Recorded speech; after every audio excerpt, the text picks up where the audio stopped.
ఇక్కడ ఆహారం లేదు, నీళ్లు లేవు, సవిసారము లేని ఈ అన్నము మాకు ఏది మన్నా గురించి నీళ్లను పంపించాడు దేవుడు, మన్నానిచ్చాడు, ఈ ఆహారం మేము తినలేకపోతున్నాం, రుచి పచ్చి లేదు అంటున్నారని. అప్పుడు దేవుడు పూరేళ్ళను పంపించాడు. ప్రియులారా 6వ వచనం చదువుదాం. అందుకు యెహోవా ప్రజలలోకి తాపకరములైన సర్పములను పంపెను. ఇప్పుడు వీళ్ళు ఎవరితో మాట్లాడుతున్నారండి?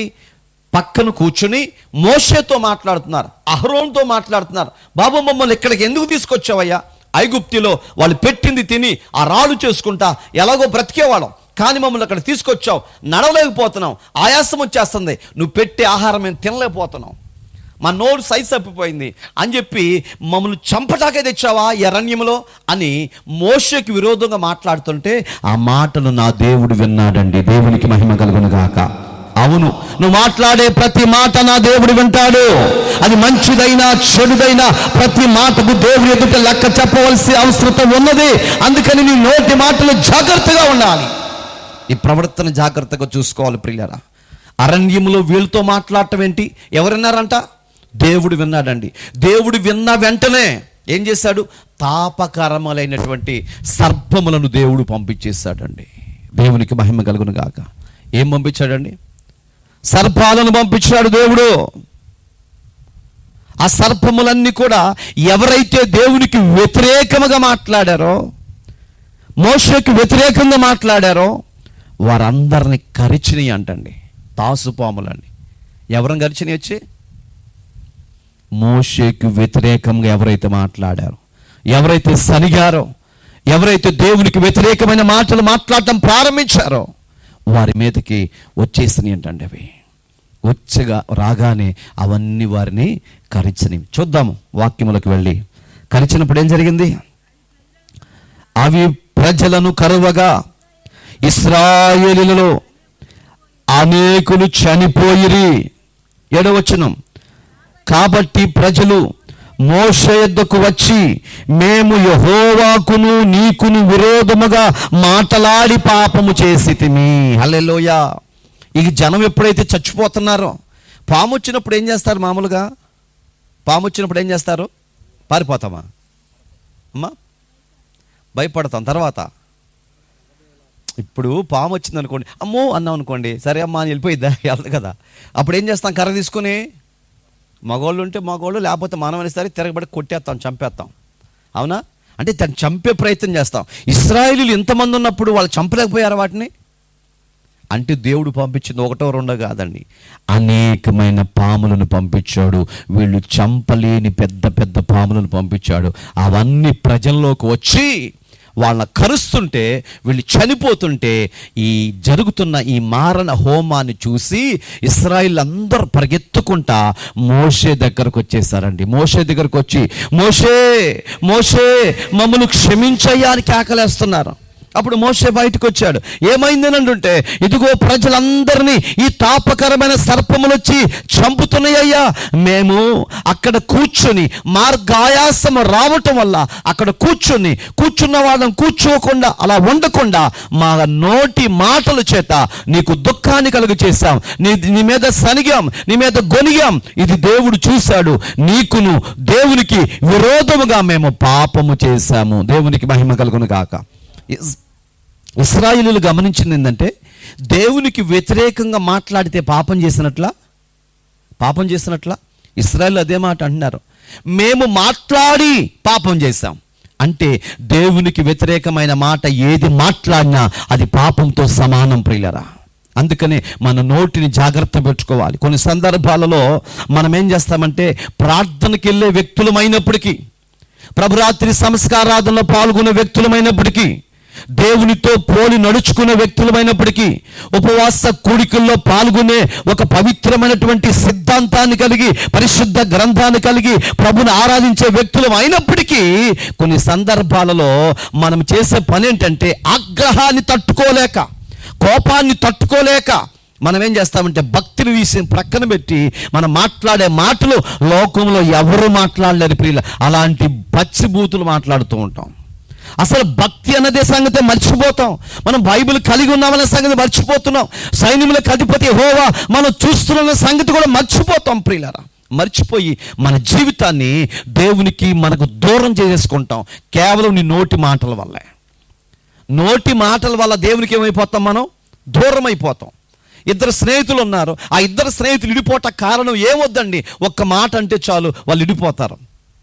డబ్బు పోయినా సంపాదించుకోవచ్చు, మాట అంటే దాన్ని తిరిగి తీసుకోలేమంటారు. అంటే నోటి మాటల చేత మనుషులు విడిపోతారు, కుటుంబాలు విడిపోతారు, అన్నదమ్ములు విడిపోతారు, తోడుకోడలు విడిపోతారు, అత్తమామలు విడిపోతారు, ఎంతోమంది విడిపోతారు. అలాగే దేవునికి నీకున్న సంబంధం కూడా తెగిపోయింది ప్రియులారా, కేవలం నీ నోటి మాటల వల్లే. ఇప్పుడు మీరు గమనించారండి, నోటి మాటలు మాట్లాడటం వల్ల వీళ్ళు ఏమంటున్నారంటే మేము పాపము చేశామయ్యా. వీళ్ళు ఏమన్నా అన్నారా? పోని ఇశ్రాయేలీయులు ఏమన్నా మోషేని తిట్టడం కానీ ఏం జరగల. ఏమన్నారు? మోషే మమ్మల్ని ఇక్కడికి ఎందుకు తెచ్చావయ్యా? చంపటానికేనా? ఓ చిన్న మాటగా. చిన్న మాట కూడా దేవుడు పట్టించుకుంటాడా? చిన్న మాట కూడా దేవుడు పట్టించుకుంటాడు. లోకం పట్టించుకోకపోవచ్చు, మనుషులు పట్టించుకోకపోవచ్చు, కానీ యేసయ్య రక్తములో కడగబడిన నీవు ప్రతి మాట జాగ్రత్త కలిగి మాట్లాడాలి. లేకపోతే నా దేవుడు పట్టించుకుంటాడు. నా దేవుని సన్నిధిలో లెక్క చెప్పాలి. మనుషులు క్షమించవచ్చు, దేవుడు క్షమించడు ప్రియులారా. ఎవరైనా క్షమించవచ్చు, నా దేవుడు మాత్రం క్షమించడు. అందుకని ప్రతి మాట ఎలా ఉండాలంట? జాగ్రత్త కలిగి ఉండాలి. ఈ నాలుక గబగబ మాట్లాడి లోపలికి వెళ్ళి కూర్చుండేది. తర్వాత దెబ్బలు పడేది ఎవరికమ్మా?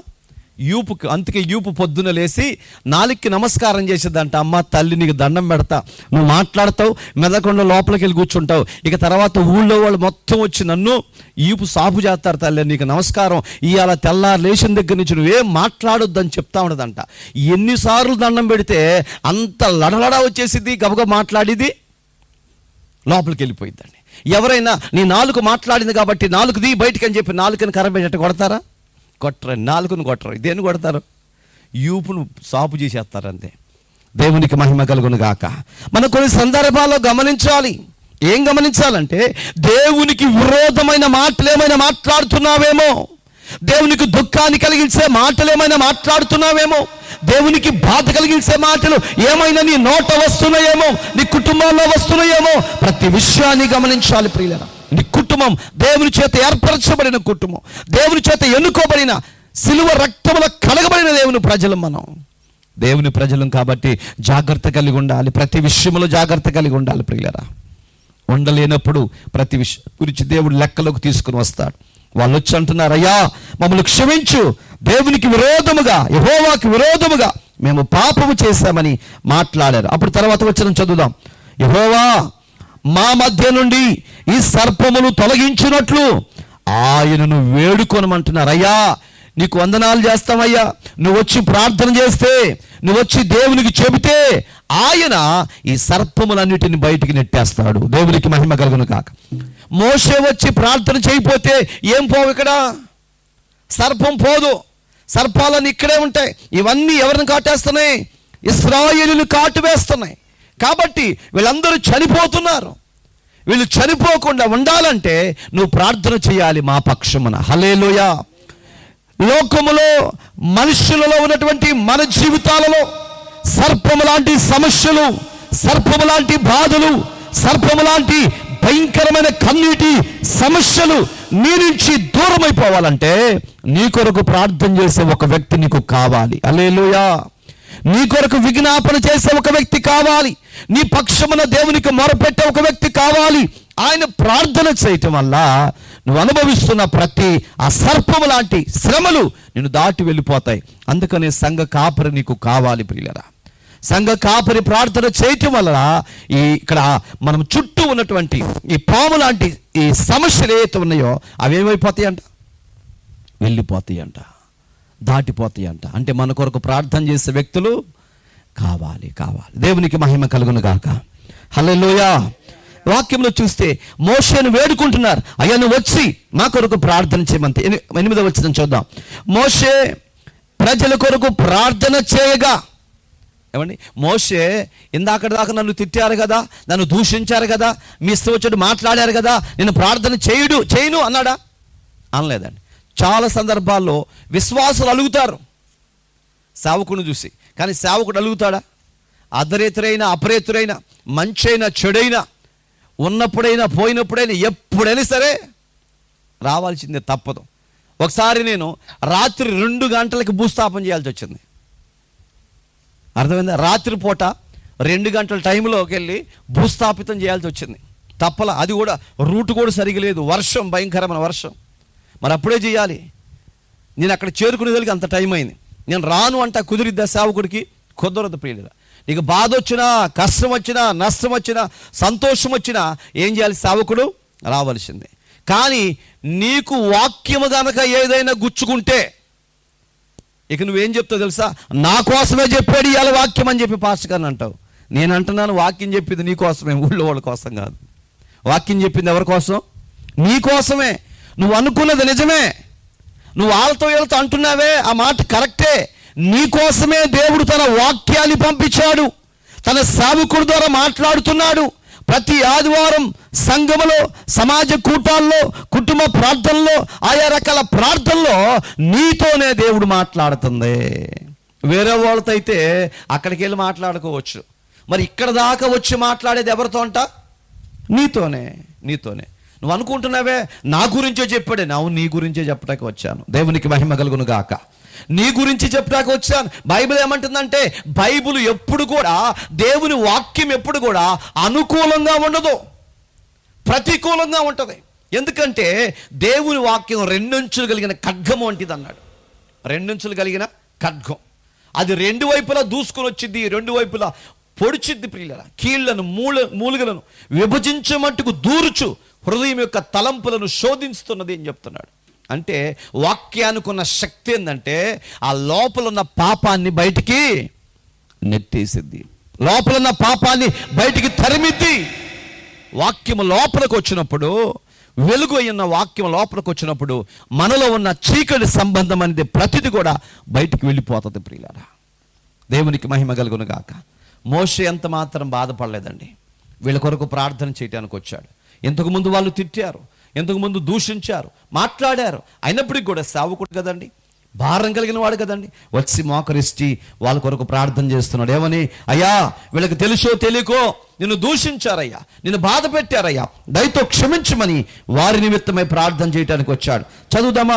మోషే ప్రజల కొరకు ప్రార్థన చేయగా, యెహోవా నీవు తాపకరమైన సర్పము వంటి ప్రతిమను చేయించి స్తంభము మీద పెట్టుము. దేవుడు వెంటనే సమాధానం ఇస్తాడా? ఇస్తాడండి.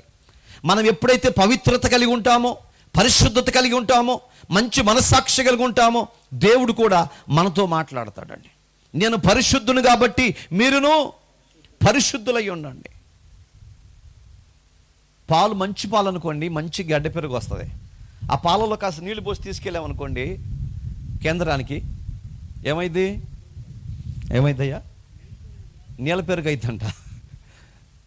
నీళ్ళ పెరుగు అవటం కాదు, శాతం ఎంతో 5, 6 వచ్చింది అంతే. మళ్ళీ పైపెచ్చు మనం పోయి ఏం చెప్తాం? మా గేదె మేము ఎక్కడి నుంచి కొనుక్కొచ్చుకున్నాం అనుకుంటున్నా? బెంగళూరు నుంచి తీసుకొచ్చాం. అది కూడా బిషప్ గారి చేత ప్రార్థన చేసి తీసుకొచ్చాం గేదెని. 9.5% రావాలి, అలాంటిది 5 రావటం ఏంటి? అమ్మాయి గారి ఇంటికాడ నీళ్ళు పోసిన దాకా దేవుడికి తెలియదండి. కేంద్రం వాళ్ళతో దాకా అది పెట్టుకుంటుంది తల్లి. దేవునికి మహిమ కలుగును గాక. మనం ఏది చేసినా మిషన్ మాత్రం కరెక్ట్గా చెప్పిద్దాడ. ఇంటికాడ ఏం కలిసినాయి? నీళ్లు కలిసినాయి. కాబట్టి ఆ పెరుగు ఏమైపోయిందంట? నీళ్ళ పెరుగు అయిపోయింది. స్వచ్ఛత ఉంటే నీ భక్తిలో, పరిశుద్ధత ఉంటే నీ భక్తిలో, యథార్థత ఉంటే నీ భక్తిలో, నమ్మకత్వం ఉంటే నీ భక్తిలో, విశ్వాసం ఉంటే నీ భక్తిలో, అప్పుడు దేవుడు చూటిగా నీతో మాట్లాడతాడు ప్రియులారా. దేవుడు నిన్ను దర్శిస్తాడు, దేవుడు నీకు సహాయం చేస్తాడు. ఆయనకు సహాయం చేయాలంటే నీలో దేవుడు ఏం చూస్తాడండి? యథార్థతను చూస్తాడు. నీ పార్టీనో, నీ రంగునో, నీ వంశాన్నో, నీ కులాన్నో, నీ మతాన్నో దేవుని చూడండి. నీ హృదయాన్ని చూసేవాడు నా దేవుడు, నీ తలంపులు చూసేవాడు నా దేవుడు. నీ ఆలోచన ఎలా ఉండాలంటే దేవునికి ఇష్టమైన ఆలోచన ఉండాలి. దేవునికి వ్యతిరేకమైన ఏ ఆలోచన అయినా సరే అది మన ప్రాణానికే ప్రమాదాన్ని తెచ్చిపెట్టింది. వీళ్ళ ప్రాణానికి ప్రమాదం తెచ్చుకున్నారు, దేవుని దూషించి, దేవుణ్ణి బాధ పెట్టి ప్రియులరా. తర్వాత ఏం జరిగిందంటే, వారి పక్షమున ప్రార్థన చేసినప్పుడు మోషేతో అంటున్నాడు, మోషే నేనే పంపించాను వాటిని, కాబట్టి ఇప్పుడు నువ్వేం చేస్తావంటే ఆ వచ్చినటువంటి తాపకరమైన సర్పం ఎలా ఉందో అలాంటిదే ఒకటి నువ్వు చేయించాలి, చేయించే స్తంభం మీద పెట్టమన్నాడు. ఇది ఎట్లా ఉందంటే ముళ్ళును ముళ్ళుతూనే తీయాలన్నట్టు ఉందండి కదండి. అందుకనే కదా మనం ఏం చేస్తాం, మన పక్కింటోళ్ళు తిట్టామనుకోండి, మనం కూడా తిట్టేస్తాం. ఎందుకని? వజ్రాన్ని వజ్రంతోనే కొయ్యాలి కాబట్టి. ఒక తాపకరమైన సర్పం ఎలా ఉందో అలాంటిది చేయించి ఒక స్తంభం మీద పెట్టుము, అప్పుడు కరవబడిన ప్రతి వాడును దాని వైపు చూసి బ్రతుకునని మోషేకి సెలవిచ్చాడు. దేవునికి మహిమ కలుగును గాక. అంటే ఇది బ్రతకడానికి ఒక మార్గాన్ని చూపిస్తున్నాడు. అంతకాడికి దేవుడు చంపడం దేనికి, ఇవన్నీ పంపించడం దేనికి? మనకి బుద్ధి రావాలని ఇవన్నీ జరుగుతాయండి, మనకు జ్ఞానం రావాలని. ఒకవేళ అలాగ జరగకపోతే ఈ మనుషులు మాట వినరు ప్రియులారా. మన జీవితాల్లో అనేకమైన శోధనలు, బాధలు, కష్టాలు అన్నీ వస్తూ ఉంటాయి. ఎందుకని? మనకు జ్ఞానోదయం అవ్వాలని. అలా కాకుండా సస్యశ్యామలంగా సాగిపోతుంటే మనకంటే గొప్పోడు ఈ పళ్ళ పట్లలో ఎవరు ఉండరండి కదా. అలా అనుకుంటాం మనం. కానీ మనకి ప్రతిరోజు కష్టము, సుఖము, బాధ, దుఃఖము అన్నీ కలుగుతూనే ఉంటాయి. ఇవన్నీ కలగాలి, అదే జీవితం. ఒక పడవలో వెళుతున్నాం, ఆ పడవ ఎప్పుడు సాఫీగా సాగిపోదండి, ఇలా ఇలా ఇలా వెళ్తూ ఉంటుంది. ఇలా అన్నప్పుడల్లా మనకు భయం వేసి పడవను గట్టి పట్టుకుంటాం. ఎందుకు పట్టుకుంటాం? మీరు ఎందుకు పట్టుకుంటారు నాకు తెలియదు, కానీ మీరు అసలు పట్టుకోరు అన్నట్టు కూర్చున్నారు. నేనైతే పడవ పొరపాటును మునిగిపోయిద్దేమో, నీళ్ళల్లో పడిపోతానేమో, చచ్చిపోతానేమో అనే భయంతో పడవను గట్టిగా పట్టుకుంటాం. పడవను గట్టిగా పట్టుకుంటే పడవ తిరక్కబడకుండా ఉండిద్దా? అంటే మన భ్రమ అన్నమాట. పట్టుకోవలసిన ఆయన పట్టుకోకుండా పడవను పట్టుకుంటాం అంతే. దేవునికి స్తోత్రం. పడవ ఊగుతుందిగా. పడవ ఊగుతున్నప్పుడు దేన్ని పట్టుకున్నా? ఒక ఆయన నాలాంటి ఆయన, పోనీ మీలాంటి ఆయన ఆ పడవ ఎక్కాడు. ఆ పడవ 10 మందికి మించి ఎక్కుటాక లేదు, మునిగిపోయింది. ఈయన ఏం చేశాడంటే పడవ ఎక్కేటప్పుడు పెద్ద గిడ్డి మోపు తీసుకొచ్చాడు. ఆయన అంటున్నాడు, బాబు ఈ గిడ్డి మోపు వేస్తే ఇది మునిగిపోయింది, వద్దొద్దు అంటున్నాడు.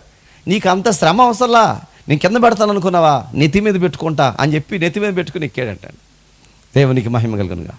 అంటే ఈ ఉద్దేశం ఏంటి? కింద పెడితే మునిగిపోయింది, కానీ నెత్తి మీద పెడితే మునిగిపోదండి. అలాంటి వాళ్ళు మనలో కూడా ఉంటారు. దేవునికి స్తోత్రం. ఇప్పుడు గడ్డి మోపు నెత్తి మీద ఉండా మునిగిపోయింది, పడవలో ఉండా మునిగిపోయింది. అసలు ఈ మనిషి ఎక్కకోకుండా ఉంటే సురక్షితంగా వాళ్ళు చేరుకుంటారు. ఈయన వెళ్ళి ఆ గడ్డి మోపు మునిగిపోకుండా నెత్తి మీద పెట్టుకున్నాడు. ఇలాంటి వాళ్ళు కూడా ఉంటారు. ప్రియులారా, మనం చూస్తే ఇక్కడ మనం గమనించాల్సింది, జీవితం అనేది ఒడిదుడుకుల మధ్య వెళుతూ ఉంటుంది. సాఫీగా సాగిపోవు. కొన్ని రోజుల కష్టాలు, కొన్ని రోజుల బాధలు, కొన్ని రోజుల కన్నీళ్లు, కొంత సమయం ఆనందం, కొంత సమయం పిల్లలు, కొంత సమయము మనవరాళ్ళు, కొంత సమయం ఆ యవన బిడ్డలు, వీటన్నిటితో జీవితం సాగిపోయింది. ఒడిదుడుకుల మధ్య సాగిపోతూ ఉంటుంది ప్రియులారా. అయితే ఏది సాగినా నీ నాయకుడు, అంటే నీ పడవను నడిపేటువంటి నాయకుడు యేసయ్య ఉంటేనే మాత్రమే. ఎందుకంటే ఆయనకు తెలుసు. ఏం తెలుసు? ఈ లోకం అనే సముద్రం గురించి ఆయనకి తెలుసు. ఈ సముద్రంలో ఎక్కడ ప్రమాదం ఉందో, ఎక్కడ సుడిగుండాలు ఉన్నాయో, ఎక్కడ ముసళ్ళు ఉన్నాయో, ఎక్కడ పెద్ద పెద్ద చేపలు ఉన్నాయో, అవన్నీ ఆయనకే తెలుసు. కాబట్టి ఆయన మాత్రమే నడపాలి దాన్ని. మనం ఎంతమంది ఎక్కినా లాంచీలో, ఇదివరకు లాంచీ ఉండేది, ఇప్పుడు లేదు కదా, బ్రిడ్జ్ చేసిన తర్వాత లాంచీలో ఎంతమంది వేసినా, నువ్వు కోటు టై కట్టుకుని ఎక్కినా కానీ అందరు ఆడ కూర్చోవాలి, ఆయన వెనకమాలు కూర్చోవాలి. ఆయన మాత్రమే స్టీరింగ్ దగ్గర కూర్చుంటాడు. దేవునికి స్తోత్రం. బస్సు ఎక్కిన తర్వాత కూడా అంతే. బస్సులో డ్రైవర్ గారిని, బాబు నువ్వు రా, ఇటు పక్కరా, నేను తోలుతా అంటే ఊరుకుంటాడా? ఊరుకోడండి. ఆయన మాత్రమే తోలాలి, మనందరూ ఇలా కూర్చోవాలి. ఆయన ఆపితే మనం ఎవరికన్నా ఆయన ఇంకో చూడాలి, ఏమి చేయటానికి లేదు. అంటే నడిపించే వ్యక్తి ఎవరు? ఆయనకు మాత్రమే తెలుసు దాన్ని ఎలా తిప్పాలో. మనం వెళ్ళి తిప్పుదామంటే కుదరదు. నీ జీవితాన్ని, నీ కుటుంబాన్ని, నీ పిల్లలను ఎలా నడిపించాలో యేసయ్యకి మాత్రమే తెలుసు. హల్లెలూయా. అంటే నీ కుటుంబాన్ని ఎవరికి అప్పచెప్పాలండి? యేసయ్య చేతిలో పెట్టాలి. నా కుటుంబానికి నాయకుడు నీవే, నా కుటుంబాన్ని నడిపించవలసింది నీవే ప్రభు అని దేవునికి అప్పగించుకోవాలి. ప్రియులరా, ఇశ్రాయేలులు అప్పగించుకోలేదండి. వారంతట వాళ్ళు భ్రమపడుతూ మోషే మీద, దేవుని మీద సనిగారు. కాబట్టి దేవుని కోపం రగులుకుని సర్పములు పంపిస్తే, ఆ సర్పములు వాళ్ళని కాటు వేస్తే, వాళ్ళందరూ చనిపోతే మరలా మోషే దేవుని సన్నిధిలో ప్రార్థన చేసి, ప్రభువా వీళ్ళు సర్పము చేత చచ్చిపోయారు తండ్రి అని ప్రభు సన్నిధిలో విజ్ఞాపన చేస్తే, దేవుడు మోషేతో వెంటనే మాట్లాడి, అదిగో తాపకరమైన సర్పము లాంటి ఒక సర్పాన్ని తీసుకొచ్చి పైన పెట్టు. అది అలా నిలబెట్టినప్పుడు దానిని చూసిన వారు అందరూ చెప్పండి, ఎవరు ఈ చచ్చిపోయిన వాళ్ళందరూ ఎవరు దేన్ని చూడాలంట? చెప్పాలి, దేన్ని చూడాలంట? సర్పాన్ని చూడాలి. ఏ సర్పం అది? కరిసే సర్పమా? పైన వేలాడదీసిన సర్పమా? వేలాడదీసిన సర్పం. ఒక దీపస్తంభము పైన ఒక కొయ్య మీద నిలబెట్టినటువంటి స్తంభం, ఆ సర్పాన్ని చూడాలంట. అది చూస్తే బ్రతుకుతారు, అది చూడకపోతే ఇక ఇంతే. కాబట్టి అలా వేలాడతీయమని చెప్పాడు. ఆ మాట చదువుదాం చూడండి. స్తంభము మీద పెట్టుము, అప్పుడు కరవబడిన ప్రతి వాడును దాని వైపు చూసి బ్రతుకునని మోషేకు సెలవిచ్చెను. 9వ వచనం. కాబట్టి మోషే ఇత్తడి సర్పం ఒకటి చేయించి స్తంభము మీద దానిని పెట్టెను. అప్పుడు సర్పపు కాటు తినిన ప్రతి వాడు ఆ ఇత్తడి సర్పమును నిదానించి చూసినందున. ఈ మాట గుర్తుపెట్టుకోండి మీరు. ఒకటి, సర్పాన్ని చూశారు. ఎలా చూశారంట? ఎలా చూశారు చెప్పాలి అంటే, చూడటంలో 2 రకాలు ఉంటుందా? 2 రకాలు ఉంటుందా? 2 రకాలు కాదు, 4 రకాలు ఉంటుంది చూపు. దేవునికి మహిమ కలుగును గాక. కాకి అట్ట చూసిద్ది, తిన్నగా చూసిద్దా? కాకి చూడదండి. కాకి చూస్తే చూపు అంతా దొంగ చూపండి. కాలుతో ఎగురుకుంటా ఎవరైనా కొడతారేమో అన్నట్టుగా, దొంగ కాకి కదండి, అది ఎగురుకుంటా అటు ఇటు బిత్తరలాడుతూ చూస్తూ ఉంటుంది. పావురం చూపు అలా కాదండి. యజమానుడి దగ్గర ఉండి చక్కగా ఆ ఏరుకు తింటూ యజమానుడి వైపు చూస్తూ ఉంటుంది, ఇటు అటు చూడదు. దేవునికి మహిమ కలుగును గాక. ఇప్పుడు బైబిల్లో మనం చూస్తే ఇక్కడ ఈ నిదానించి చూడండి అన్నాడు. దేన్ని? ఆ సర్పాన్ని నిదానించి చూడండి. నిదానించి చూడటం అంటే పరీక్షించి చూడటం అని అర్థం. చెప్పండి, నిదానించి చూడటం అంటే. పేతురు, యోహానులు ఇద్దరు కూడా దేవాలయంలోకి వెళ్తున్నారు. ఒక త్రోవ పక్కన కూర్చున్నటువంటి ఒక కుంటి ఆయన భిక్షం అడుగుతాడు. అయ్యా నాకు సహాయం చేయమని అడిగితే వాళ్ళు ఏమన్నారంటే, మా దగ్గర వెండి బంగారం లేదయ్యా, మేము ఏదైతే కలిగి ఉన్నామో అది నీకు ఇస్తామో, దయచేసి మా వైపు తేరి చూడు అన్నారు. ఎలా చూడాలంట? తేరి చూడటం అంటే బాగా చూడు, అసలు మేము ఎవరమో చూడు ఫస్ట్. దేవునికి స్తోత్రం. ఆయన బాగా చూశాడు. దేనికోసం చూశాడు? వీళ్ళు ఏమైనా ఇస్తారేమన్నట్టుకు చూశాడు. వెండి బంగారం మా దగ్గర లేదనే తలకి ఇక పూర్తిగా డిసప్పాయింట్ అయిపోయాడు. చూడమనంగానే తేరు చూశాడు, లేవనంగానే డిసప్పాయింట్ అయిపోయాడు. సరే చూడమన్నారు కదా అని చూస్తే ఒకటే మాట చెప్పారు, మేమేది కలిగి ఉన్నామో అది నీకు ఇస్తాము. దేవునికి మహిమ కలుగును గాక. ఏదైతే కలిగి ఉన్నామో అది ఇస్తాం. ఏం కలిగి ఉన్నారు? నజరేయుడైన యేసు నామములో లెగుమని ఆయన కుడి చేయి పట్టుకొని లేపినప్పుడు అంట దిగ్గున లేచి నిలిచి నడిచెను. హల్లెలూయా చెప్దామా? దిగ్గున లేచి నిలిచి నడిచెను. ఇప్పుడు కాస్త డబ్బులు ఇచ్చినట్లయితే ఓ 4 రోజులు ఖర్చు పెట్టుకునేవాడు. కానీ ఇప్పుడు ఒక నూతనమైన అభిషేకాన్ని ఇచ్చారు కాబట్టి అతడికి భిక్షమడుకోవాల్సిన అవసరత లేదండి. ఎక్కడికైనా వెళ్ళగలుగుతున్నాడు. దేవుడిచ్చే ఆశీర్వాదం అలా ఉంటుంది. మనం తెచ్చుకునేదైతే స్వల్పమైంది, దేవుడిచ్చేదైతే చాలా గొప్పది ప్రియులరా. అందుకని దేవుడిచ్చే ఆశీర్వాదం వైపుకి మన మనసును పెట్టాలి. ఇప్పుడు మనం చూద్దాం. నిదానించి చూడమని చెప్పారు. ఇప్పుడు నిదానించి చూడమని చెప్పినప్పుడు చనిపోయిన ప్రతి ఒక్కరు కూడా వాళ్ళ ముఖాలు అటువైపు తెరిచి, వాళ్ళ కన్నులు తెరిచి ఆ సిలువలో ఉన్నటువంటి సర్పం వైపు, ఆ సర్పం ఏ ఎత్తడి సర్పం అయితే ఉందో ఆ సర్పాన్ని చూస్తూ ఉన్నారండి. దేవునికి మహిమ కలుగును గాక. హల్లెలూయా. ఎవరైతే సర్పాన్ని నిదానించి చూశారో, చూసిన ప్రతి ఒక్కొక్కడు బ్రతకటం మొదలు పెట్టారు. దేవునికి మహిమ కలుగును గాక. హల్లెలూయా చెప్దామా? ఇప్పుడు చెప్పండి, చూసిన ప్రతి ఒక్కళ్ళు ఏమైపోయారు? మాట్లాడట్లా మీరు. చూసిన ప్రతి ఒక్కళ్ళు బ్రతుకుతున్నారు. ఎవరిని చూశారు? సర్పాన్ని చూశారు. ఏ సర్పమైతే కరిచిందో అదే సర్పమును, ఆ ఇత్తడి సర్పాన్ని ఎలాగా పైన లేపి నిలబెట్టినప్పుడు, ఆ స్తంభం మీద పెట్టినప్పుడు, దాన్ని నిదానించి చూసినప్పుడు వాళ్ళు బ్రతికి